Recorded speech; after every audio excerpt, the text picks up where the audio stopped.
Në tetot të vitit 2018, një pasdite të qetë, një zarf i madh, i verdh, u vendos në kutinë postare të një vile luksoze në New York, pikërisht në vilën e George Soros. Zarfi duke i dyshim, ndërsa postieri kishte kaluar që në mëngjesin e asaj dite, dhe zarfi kishte një gabim në adresën e shkruar. U thirr policia dhe u shfaq edhe FBI gjithashtu. Brenda zarfit u gjen një fotografi e Sorosit me një kryq të kuq, një tub 15 cm, një orë, një bateri, tela dhe pluhur i zi. Autori i zarfit u dënua me 20 vite burgim, ndërsa atë ditë autori Cesar Sayok kishte bërë një postim në mediat sociale, ku shkruante: George Sorosi u kallëtmerrin njerëzve. Por, kush është George Soros, pasuria e të cilit shkon në mbi $45 miliard? Sorosi lindi në vitin 1930 në Budapest, me emrin Gjergji Svarc, nga një familje e kamur hebre. Në vitin 1936 familja ndryshoi emrin nga Svarc në Soros, si mas mbrojtjeje në Hungarinë antisemite të kohës.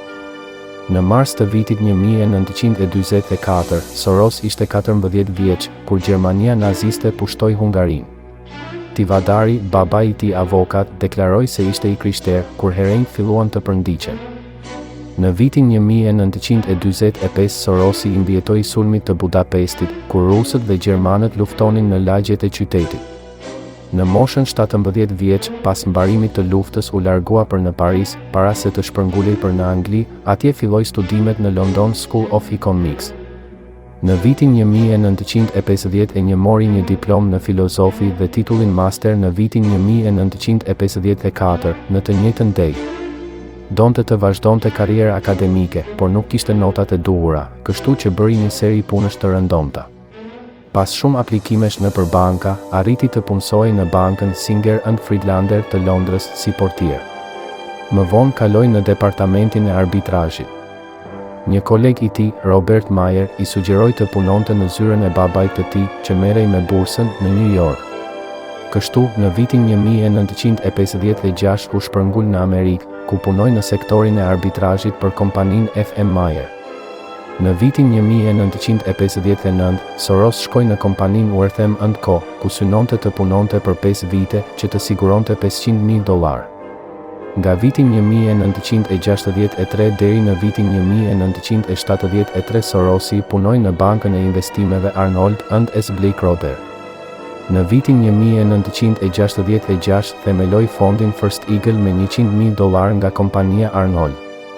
Në vitin 1969, Sorosi themeloi fondin e kufizuar Double Eagle, me $4 milion investitorësh, ku $250.000 ishin të tija. Në vitin 1980, Sorosi themeloi fondin Soros Fund Management, në bashkëpunim me Jim Rogers. Pasi u nda nga partneri i tij në investime, Soros Fund Management u bë bërthama e administrimit të një seri investimesh të huaja. Dhe deri në vitin 1981 Soros Fund Management administronte $400 milion. Por atë vit pati humbje me 22, gjë që bëri investitorët të tërheqin dollarët e investuar dhe kapitali u zvogëlua në $200 milion. Gjithsesi, në vitet në vazhdim u evidentua si një nga fondet me fitime të mëdha. Dhe për 4 dekada sillte fitim 20% nga investimet. Por investimi spekullim më i njohur i Sorosit ishte kur mundi të thyej bankën e Anglisë. Vetëm brenda një dite, Sorosi bëri që vlera e sterlinës angleze të rënohej me një grop financiare prej 3.4 miliard sterlina. Bilanci pas këtij veprimi të errët të Soros ishte $1 miliard. $1 miliard nga veprimet e një dite. Pas asaj dite u bë emër i njohur, si dhe filloi të krijonte kriza monetare dhe financiare në shumë vende. Diskutimet për veprimet të dyshimta të Sorosit filluan kur ai u ingranua në politikë. Që prej vitit 1970 Soros kishte filluar të merrej me politikë, kryesisht në Europën qendrore dhe lindore.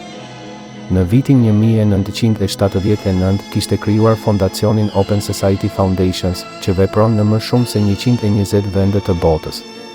Fillimisht i kushtoi vëmendje komuniteteve që nuk ishin dakord me sistemin komunist të Bashkimit Sovjetik, duke filluar nga Polonia dhe Çekoslovakia.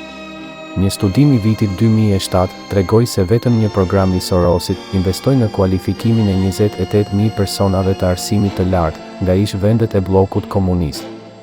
Gjithçka bëhej për të rritur influenca dhe për të hyrë thellë në shtete që sapo dilnin nga izolimi. Mbështeti financiarisht shumë organizata jo qeveritare, fillimisht në Ukrainë dhe Gjeorgji dhe më pas kudo në Europë. Pas afro 2 dekada, disa shtete filluan të kundërshtojnë financimet që bënte Sorosi në vendet e tyre dhe një ndër vendet që e bllokoi Sorosin ishte Rusia, që nxori ligjin që organizatat ruse të mos merrnin financime nga të huaj. Ndërsa Bielorusia i vuri Sorosit një gjobë prej $3 milion, mbështetur në shkelje të ligjit dhe në ndërhyrje të paligjshme financiare në vend, kryer prej tij. Por sulmet e vërteta ndaj Sorosit filluan në shekullin e 21 kur filloi të financonte demokratët e Amerikës. Deri në vitin 2024 Sorosi ka bërë donacione qindra milionëshe për kandidatët e Partisë Demokratike në Amerikë. Ndërsa kandidimi i Donald Trump në vitin 2016 çoi në maja urrëtitjen për Sorosin. Hetime dhe raporte treguan se dhuna dhe shumë aktivitete të Antifas organizoheshin dhe financoheshin në Amerikë prej Sorosit me qëllim dëmtimin e imazhit të presidentit Trump. Më pas, vjen Salvini nga Italia që e akuzoi Sorosin për valën e emigrantëve, duke thënë se i pëlqejnë skllëvërit dhe se po luftonte civilizimin evropian. Në të njëjtën valë reagimi është edhe Nigel Farage, i cili e cilëson Sorosin si financuesin kryesor të migracionit ilegal dhe shkatërimit të Europës. Kurse Viktor Orban ishte ai që mori masa drastike ndaj Sorosit, duke e ndaluar atë të hyjë në Hungari dhe duke mbyllur çdo organizatë të tij atje. Numri i shteteve ku ndërhyrja e spekulantit Soros ka bërë që të shkatërrohen financat, të rënohet monedha vendase, të zgjidhen në pushtet njerëzit e paduhur dhe vasal të tij. Këto vende pra janë të shumta, një ndër to edhe Shqipëria. Mëkati më i madh i aktivitetit afatgjat të Sorosit në politikën e vendeve të Ballkanit dhe disa vendeve të lindjes është fakti që pozicionoi në krye njerëzit e tij të bindur dhe gradualisht bleu, coptoi dhe shkatërroi opozitat. Dhe më keq akoma, edhe në krye të partive opozitare në këto vende, emëronte njerëzit e tij. Dëgjues, kudo ku shikoni njerëz të tij në politik, majtas apo djathtas, mendoni mirë dhe kur mos i votoni. Ardhja e Trump dhe e disa drejtuesve të djathtë në Europë, shumë shpejt mbulos edhe fundin e perandorisë së spekulantit Soros, kudo në botë.